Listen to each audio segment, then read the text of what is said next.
Hello, good morning.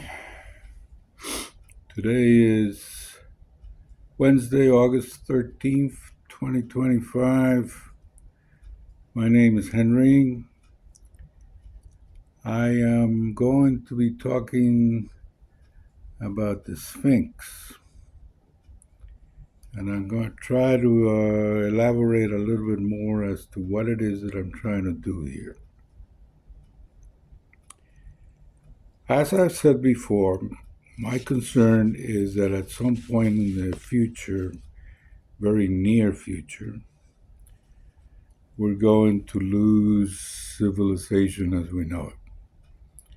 So, those of you who can still see these videos and we still have the internet, and this is not going to last long. I think global warming, climate change, sea level rise is providing us with enough evidence that we're about to be destroyed. That is to say, this civilization as we know it. So the question is, has there been other civilizations in the past? Well, we have religion that gets in the way of that answer, and they insist that the Holy Bible tells us that the Lord created the world, and there's a timeline, and therefore, no, right? We're it. But that's not what the planet says. The planet has evidence that that is not exactly correct. Now, the Bible is still the Word of God, and therefore, where does all this come from? Well, it's a matter of interpreting time. I've already said that time is motion, it's perpetual motion, and we measure it by degrees of arc. And the Lord gave us those tools to measure it, and He put it down in the Bible. Here it is. This is what you got to do. So, religions came about. Judaism and Christianity are the two primary ones that I deal with and I talk about. But this is not about religion. This is really not. I am not interested in bringing down any particular religion or in promoting another one. It's completely irrelevant. You, as a human being, will have the ability to recognize what is fact and what is not. And then you will be able to see that religion is something that is outside of God. And I've said this before, God has nothing to do with religion. You will become very good at that. You'll understand it, and you won't feel deprived in any way. So religion's fine. It has its place in society. We have a lot of laws and customs based on it. But we are at the age of awakening. And a lot of people around the world are beginning to see that something is different out there. And they're questioning. And the answers are being provided. And one of the primary questions that people have is, what is the Sphinx doing out there? Who built it? When did they build it? What does it do? So the answer is also available. It's just a matter of understanding the evidence. Evidence, as you know, is stuff that is already in front of us and is waiting for the detective to come along and say, there it is. There's the evidence. So when you ask, where is the evidence of what the chief is saying? Chief, where's the evidence? Well, it's right there. I'm going to point it to you. The Sphinx. out there in the desert. It faces the eastern horizon. So you would immediately think, well, sunrise. Sunrise is in the east. But no, it's not about the sun. It's about the rise of the star Regulus. The Sphinx is pointing to Regulus. It's in the constellation Leo. It's the first magnetous star, so it is very bright. And right after the sun sets on the west, the twilight will begin to give yield, and it's getting darker and darker for about half hour. And there is that bright star. First magnetous stars always show up first, and it begins to rise, and there's Regulus, and there is Leo. The whole constellation appears. Why? What does Leo have to do with the Sphinx? Well, in other literature that is not in the Bible, you find that the answer is that the sun, our sun, the star called Sol, is revolving around the central sun, which is Regulus. So, in other words, just saying that the Earth is revolving around the sun in a 1 year orbit from the equinox in the spring all the way around to equinox in the following spring is 1 year. But it's around the sun. The Earth is revolving around the sun. The sun is also revolving in an orbit around the star Regulus. But this is not happening very quickly. Okay, according to the Lord, it takes 28,000 years for that one revolution. Where all that information is from is a lot of it comes from the book that I have said on other videos, The Great Gospel of John, which is the Lord Himself. The Lord is talking to man, and it is written word. It is right there. Now, you can be a Christian or a Jew and say, nope, this isn't right, and we don't accept it as doctrine. Fine. But that's not the point. The point is that the word is there.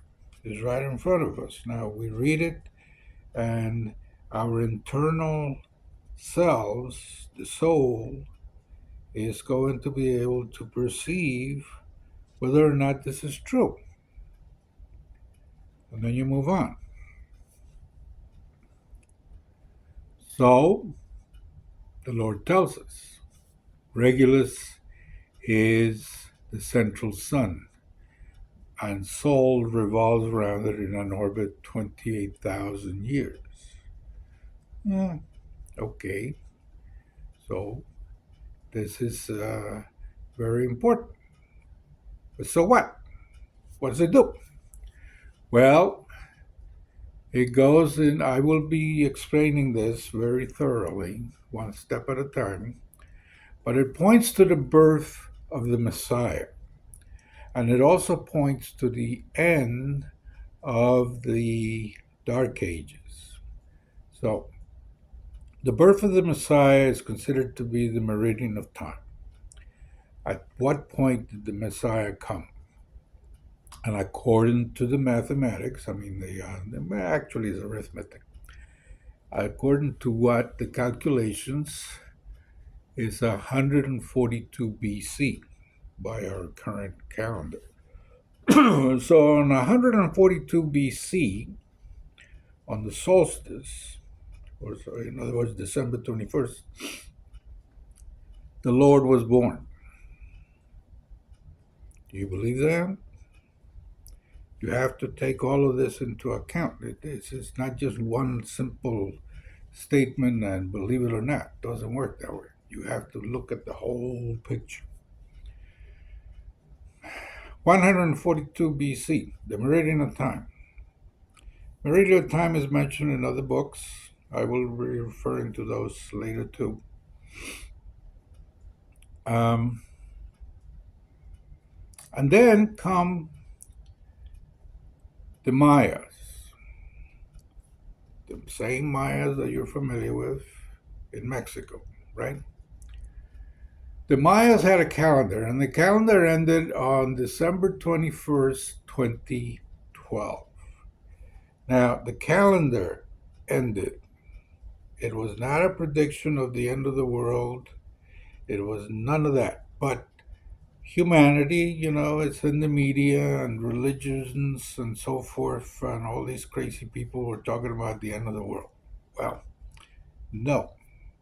It was the end of an era, the end, what I refer to as the age of Leo. So the Lord was born on 142 BC, and the age of Leo ended on December 21st, 2012. That is the end of it. From that point on, we are now in a new age, and this is the age of enlightenment. This is where we are today. In 2025, we are in the age of enlightenment. I will be talking about this in great length. So these videos in time, they will continue. Moses writes this stuff down in Exodus and says that the Israelites are going to leave Egypt. Well, when did they do that? According to Genesis 12, they left on the equinox. That's the beginning of the year. And the Lord tells them that. This is the beginning of the year. Well, the beginning of the year astronomically is the equinox. And the Jews agreed that this had to be March when he left. And he also puts in there in Genesis 19 that 3 months later, 3 new moons later, is when the Torah is given to the Jews. Well, 3 moons later, we're talking about May, which he also very clearly identifies with the golden calf. It's a bull, right? A little baby bull. There it is. That's when we got the Torah. Now, bear in mind that that was the first edition of the Torah, right? And then what does he do? He comes down the mountain, he sees the Israelites there partying it away, and he's angry. So he destroys the tablets. And then he's sorry. Oh, I shouldn't have done that. What am I going to do now? So he goes back up the mountain. And the Lord gives him what? He gives him the second edition to the Torah. So today, in 2025, we are dealing with the second edition, not the first edition. So everybody knows, you go buy any book, you go from the first edition to the second edition, there's some sort of difference. And that difference is now being revealed. It's being revealed. It is there. So when we say that the timeline in the Bible is that here is creation and we're going to move in a direction and this is time, and so it's 1,000 years and 2,000 years and et cetera, and here we are in the 6,000 plus I think we're in the year 5,885, somewhere close to that, according to the Jewish calendar. Well, that's wrong, because on the equinox that the Lord took the Israelis out of Egypt, he reset the clock. He told them, this is the beginning of your year.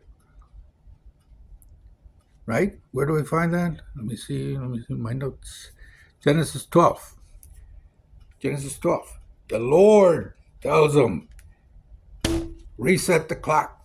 He did that before, right? He did it before with Noah. Noah comes out of the ark, and it is the beginning of time. Again, he simply resets the clock from one generation to another. He resets it. So here you are. So you want to believe that we are in the year 5,000 plus, or the year 2025? Fine. But from the point of view of the stars, that's not the case.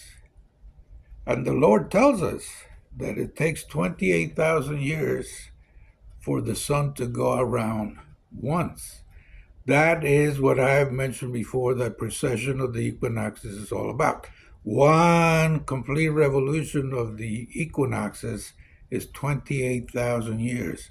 The Earth is going around for 28,000 years around the star Regulus.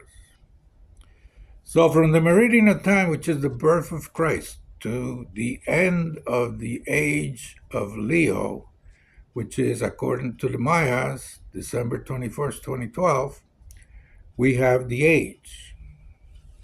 And from that point, those two fixed points, the beginning and the end, we are now transiting into the age of enlightenment, which astronomers can tell you that this is the case. Regulus has transited from the constellation Leo into the constellation Virgo. And it started to do it somewhere around 2011 or so. And it's pretty obvious that this is the case now. We are in Virgo. Virgo. Who's Virgo? The Virgin. Whom did I say the Virgin is in the past? The Divine Mother, the Holy Spirit, the one that tells us everything. So you are being enlightened. So you question things, you question them. Those other things that they're telling you from the priest and the rabbi and the minister, you don't buy anymore, right? You question it. Good for you. That's what you're supposed to do. You're supposed to question, and then what? You go look for the answers. And the answers are to be found in books, other books, not just the Bible. I will point out the entire library that I've read later. But let me give you a truth that you can go verify today. Have you ever heard of the pyramids in Caral, Peru? Caral, Peru, Caral, Peru, the country of Peru in South America. The pyramids in Caral, Peru were discovered, excuse me, in the early part of this century.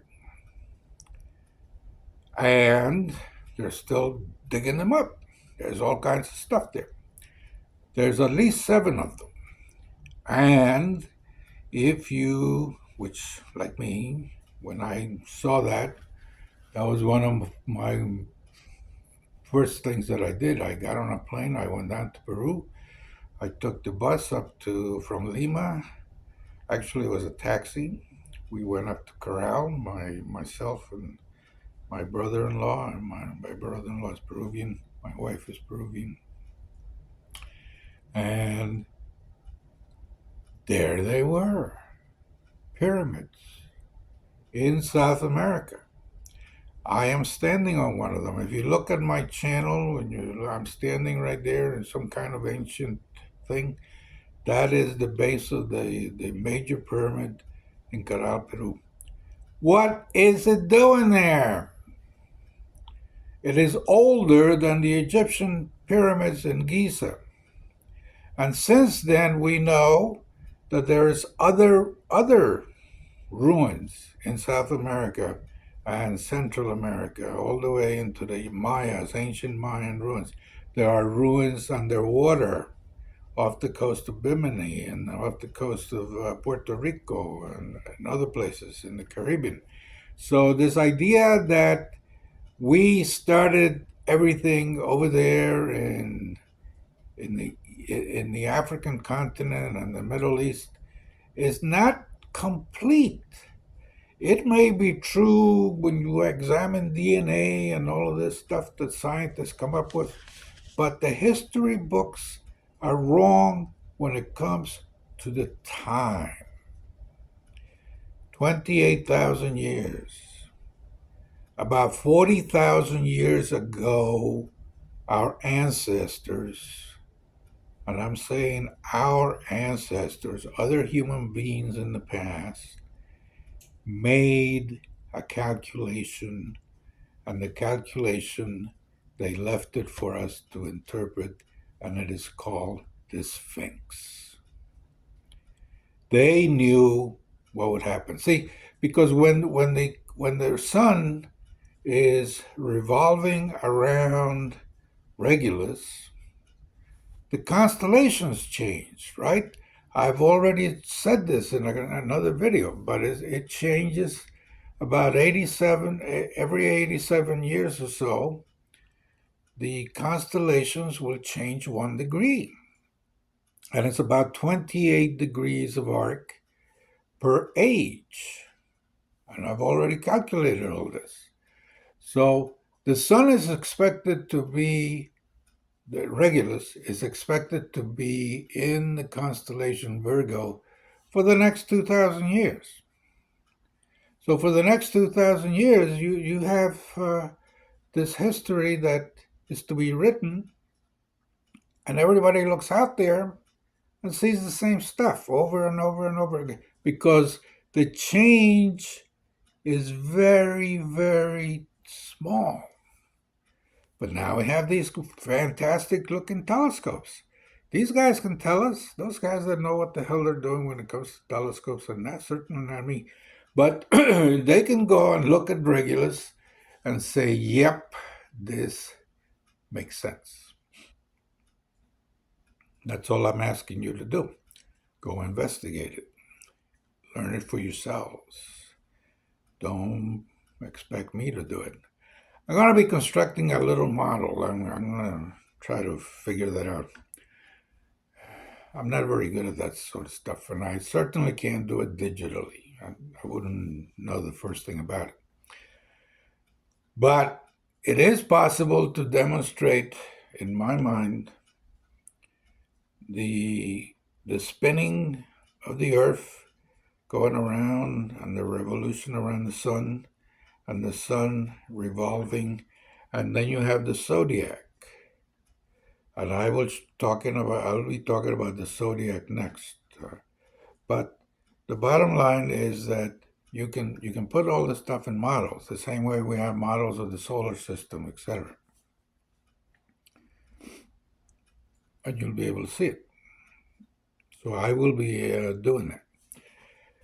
But we have here just an introduction.